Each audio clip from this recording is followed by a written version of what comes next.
Hello everyone. In this video, we are going to discuss the key points of National Education Policy. So what is the context? Context is that recently Union Cabinet approved the National Education Policy. If we talk about the background, at the time of independence, illiteracy was a major problem for India. The first education minister was Maulana Abul Kalam Azad, and he was of the view that there should be various central government educational institutions throughout the country. And therefore, the Union government established University Education Commission. So this University Education Commission was constituted, and it was constituted in 1948. Later on, the Secondary Education Commission was constituted in 1952.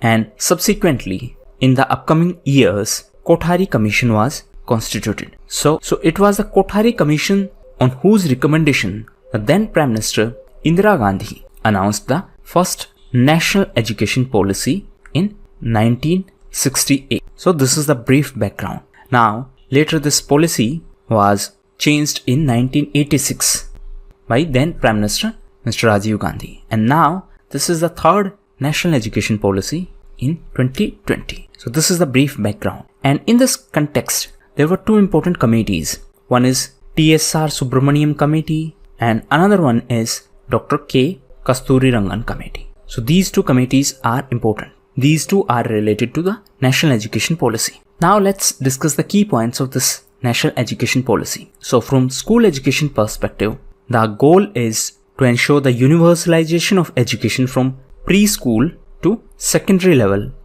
with 100% GER, that is gross enrollment ratio, by 2030. So what is the meaning of this GER? It is gross enrollment ratio, and it means the number of students enrolled in the school. So idea is to ensure universalization of education from preschool to secondary level. The second key point is that to bring the 2 crore students or school children who left their studies because of various circumstances. So the idea is to bring them back into the mainstream through open schooling system. And third most important point is this 5+3+3+4 curricular. So this is going to replace the 10+2 system. Now let's understand what is this 5+3+3+4 system. So this is the new academic structure in which first 5 years will be foundational. Out of those first 5 years, first 3 will be for preschool or for Anganwadi, and next 2 years will be for class 1st and 2nd. So this is foundational basis. Second is preparatory. So second stage is preparatory stage, and this will have 3 years, that is from class 3rd to class 5th. So this will focus on the activity-based interactive learning. Third stage is middle stage, and this is of 3 years from class 6 to 8th. So this will focus on experimental learning in different subjects such as science, mathematics, arts, social science and humanities. And fourth stage is secondary stage. This is going to be for 4 years. So here the focus is on multidisciplinary study, greater critical thinking and flexibility in the choice of subjects. So this is how this new curricular system is going to be. That is 5+3+3+4. That is 3 years in Anganwadi and 12 years in school. So these 12 years are in school and 3 years in Anganwadi. This will replace the existing structure of 10+2 system.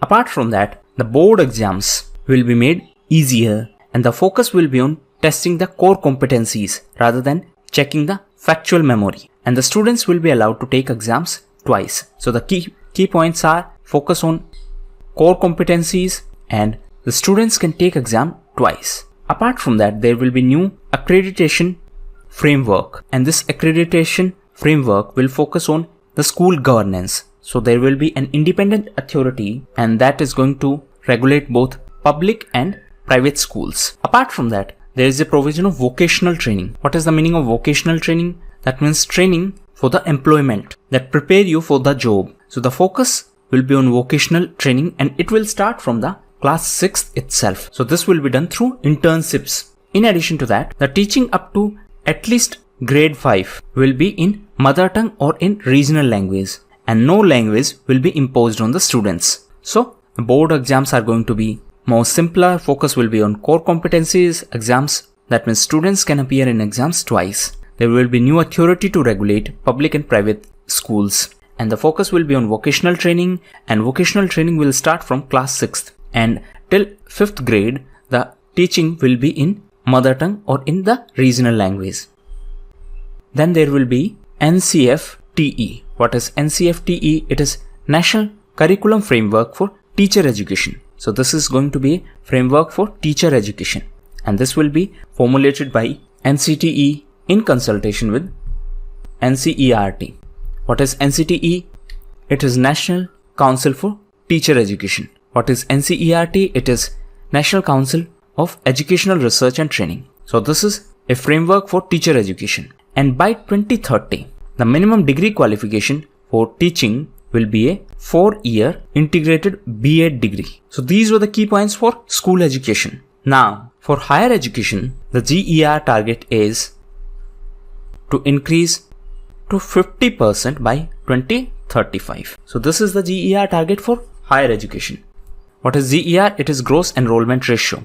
Right now, this ratio is at 26.3%. So till 2030, we have to increase it to 50%. Apart from that, in case of higher education, MPhil will be discontinued, and therefore the students can pursue PhD after master degree or after a 4-year bachelor degree program without MPhil. In addition to that, MERUs will be set up. MERU stands for Multidisciplinary Education and Research Universities. So these universities will be at par with IIT and IIM. For research, NRF will be created. What is NRF? It is National Research Foundation. So this is going to be the apex body to promote research culture. Then for the regulation of higher education sector, there will be HECI, that is Higher Education Commission of India. So it will be the top regulatory body for the entire education system except medical and legal education. So these two are exemptions. And this HECI will have 4 independent verticals, that means 4 institutions. These are NHERC, that is National Higher Education Regulatory Commission. So this is for regulation. Then GEC, that is General Education Council. This is for standard setting. Then third is HEGC, that is Higher Education Grants Council. So this will be for funding. And fourth is going to be NAC, that is National Accreditation Council. So this one is for accreditation. So these 4 institutions are going to function as a part of HECI. HECI is responsible for the regulation of entire higher education except medical and legal. Apart from that, the affiliation of the colleges will be phased out in 15 years, and there will be a graded system. That means A grade university will have higher autonomy than B grade. The new education policy also proposes a NETF, that is National Education Technology Forum. So this is to provide the technological advancement in the field of education. Then there will be a National Assessment Center. It is going to be Parak. The policy aims to increase the public investment in education sector to 6% of GDP. Right now, it is approximately 4.6% of GDP. So the key points are 100%, that means universalization of preschool to secondary education to bring back dropout school children through open schooling system.